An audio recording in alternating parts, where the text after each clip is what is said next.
Antes de hablar de qué son los peroxisomas, hablaré de su origen y cómo fueron descritos como microcuerpos. Se cree que los peroxisomas proceden de un orgánulo antiguo, que en los antecesores primitivos de las células eucariotas realizaba todo tipo de metabolismo del oxígeno antes de que existieran las mitocondrias. Al aparecer las mitocondrias, los peroxisomas perdieron importancia, ya que muchas de las reacciones que ellos realizaban sin producir energía fueron acoplados a la formación de ATP. En 1954, los peroxisomas fueron descritos por primera vez por un estudiante doctoral sueco, J. Röding, que también los denominó microcuerpos. En 1967 fueron identificados como orgánulos oxidativos por el citólogo belga Christian de Duve. Los peroxisomas son orgánulos celulares en forma de vesículas que contienen sustancias químicas como peroxidasa y catalasa, que son enzimas que participan en funciones de detoxificación celular. Estas ayudan al cuerpo a descomponer o metabolizar los ácidos grasos y el peróxido de hidrógeno. Los peroxisomas son orgánulos delimitados por membrana que contienen enzimas oxidativas, en ocasiones en tal cantidad que es posible observar inclusiones cristalinas en su interior. Deben su nombre a que las primeras enzimas que se descubrieron en su interior fueron las peroxidasas. Pero pueden encontrarse en su interior más de 50 enzimas encargadas de catalizar diversas reacciones que varían dependiendo del tipo celular y en el estado fisiológico de la célula. Están especializados en llevar a cabo reacciones que utilizan el oxígeno molecular generando peróxido de hidrógeno, o más bien conocido como agua oxigenada, que por ser un agente oxidante muy tóxico, es utilizado a continuación por la catalasa para realizar reacciones oxidativas útiles. Como podemos observar aquí, los peroxisomas cuentan en su estructura con un núcleo cristalino, una bicapa lipídica y algunas proteínas de transporte. Estos orgánulos de pequeño tamaño están rodeados por una membrana sencilla, así que no cuentan con un sistema de doble membrana. Esta membrana es semipermeable y los separa del resto de las moléculas y orgánulos en el citosol. Su aspecto no es constante, es decir, que puede cambiar, pero sin embargo usualmente son orgánulos esféricos.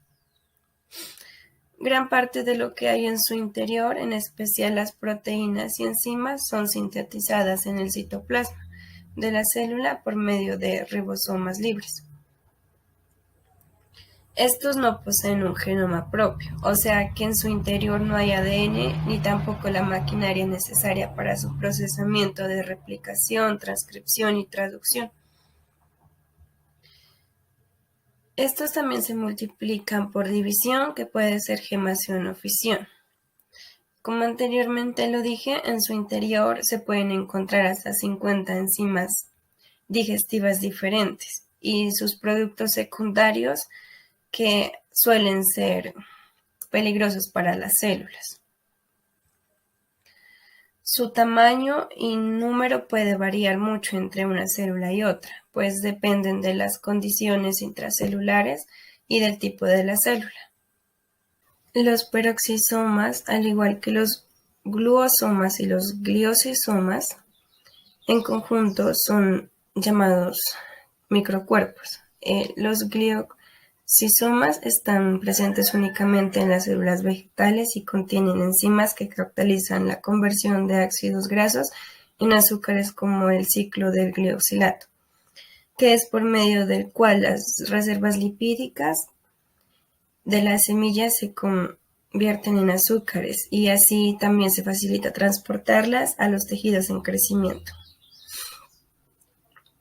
Por otra parte, los glucosomas son orgánulos típicos de ciertos protozoos. Estos también permiten la oxidación de la glucosa, pues contienen al menos 7 de las primeras enzimas necesarias para la glucólisis. Aquellas proteínas proceden de los ribosomas del citosol.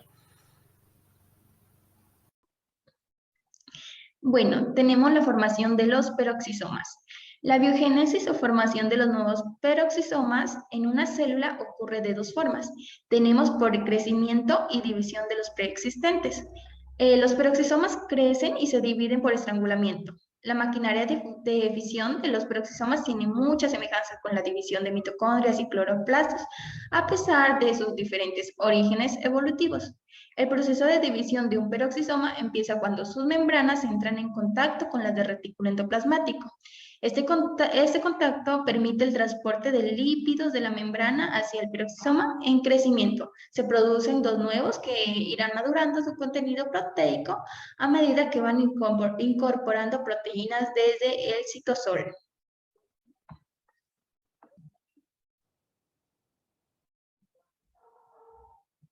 Bueno, y la segunda es por generación a partir del retículo endoplasmático y de las mitocondrias, cuando no hay peroxisomas previos en la célula.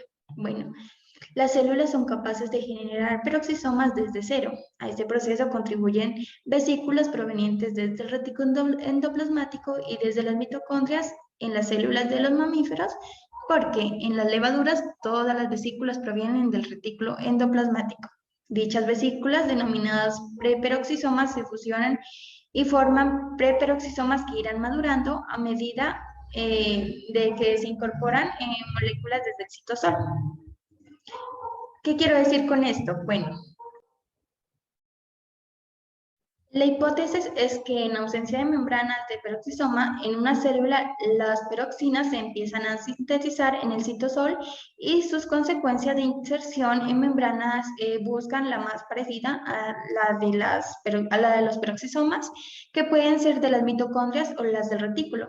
La sola presencia de estas proteínas en una membrana hace que se empaqueten en vesículas y se envíen al citosol para formar los preperoxisomas.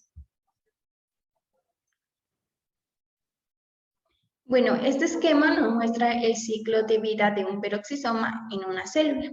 Tenemos en la parte 1, que son las vías de generación, cuando no hay peroxisomas en las células, desde el retículo endoplasmático y desde la mitocondria se emiten vesículas que se fusionan y maduran a preperoxisomas maduros. Tenemos por crecimiento y estrangulación, la parte 2, el crecimiento se produce por adición de lípidos del retículo endoplasmático por contacto físico. Cabe mencionar que no es por vesículas desde el citosol que llegan proteínas tanto internas como de la membrana.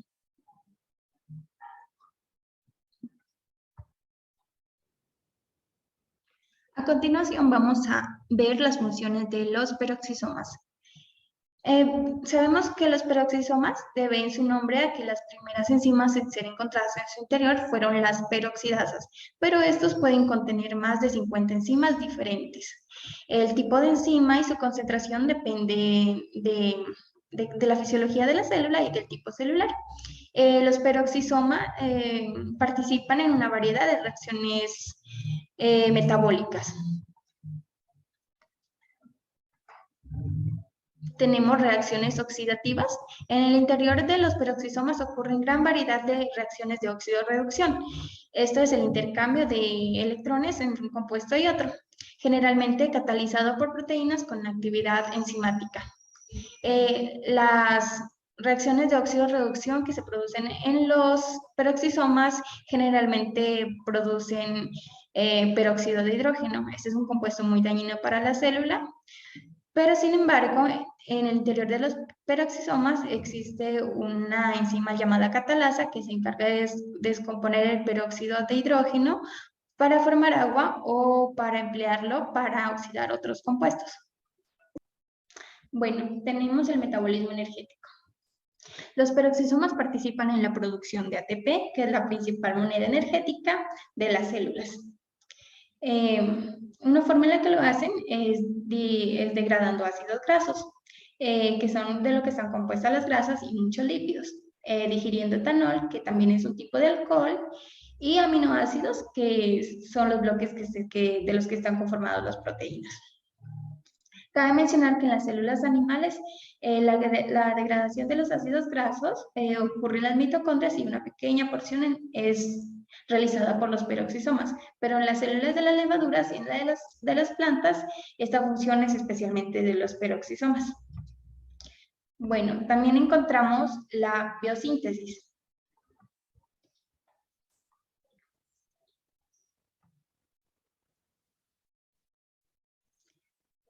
En la biosíntesis, los peroxisomas funcionan además en la producción de unas moléculas que forman parte de las membranas celulares. Estas moléculas se conocen como plasmalógenos y son un tipo de lípidos muy importante para las células cerebrales y cardíacas de los seres humanos y de otros mamíferos. Bueno, también otros lípidos sintetizados por los peroxisomas y con la participación del retículo endoplasmático son el colesterol y el dolicol, esenciales para el funcionamiento de las células. En muchos animales mamíferos, por ejemplo, los peroxisomas de las células hepáticas participan también en la síntesis de ácidos biliares, que son derivados del colesterol y muy necesarios para la digestión de las grasas contenidas en los alimentos. También vemos que los peroxisomas participan en el proceso de fotorrespiración. En las plantas, estos orgánulos también están implicados en el proceso conocido como fotorrespiración, que consiste en una ruta metabólica contraria a la fotosíntesis, pues no se produce oxígeno, sino que se consume y se libera dióxido de carbono sin obtener ATP. A pesar de lo anterior, este proceso se lo conoce también como recuperación del carbono, pues los peroxisomas reciben de los cloroplastos un compuesto llamado glicolato, el cual se convierte en otro compuesto llamado glicina. La glicina que se produce en los peroxisomas vegetales es transportada hacia la mitocondria.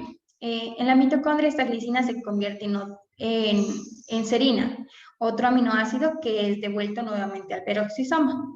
Una vez en el peroxisoma, la serina es convertida en glicerato y desde allí es enviada al cloroplasto nuevamente. Todo este proceso no conduce a la producción de energía, pero sí al aprovechamiento de los átomos de carbono que son fijados al glicolato.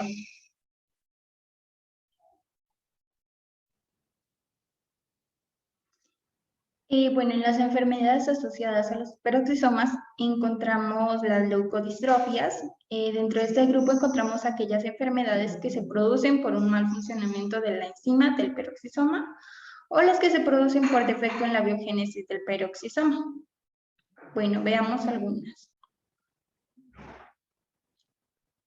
Bueno, encontramos el síndrome de Repson, que es un raro desorden metabólico heredado como un rasgo autosómico recesivo y caracterizado por la acumulación de ácido fitánico en la sangre y en los tejidos, incluyendo el cerebro. La enfermedad se produce por la deficiencia de la enzima peroximal, fitanol, coenzima E hidroxilasa. Esta enfermedad pertenece a un grupo de desórdenes genéticos llamado leucodistrofias, caracterizado porque afecta el crecimiento de las vainas de mielina que actúan como aislantes de las fibras nerviosas del cerebro.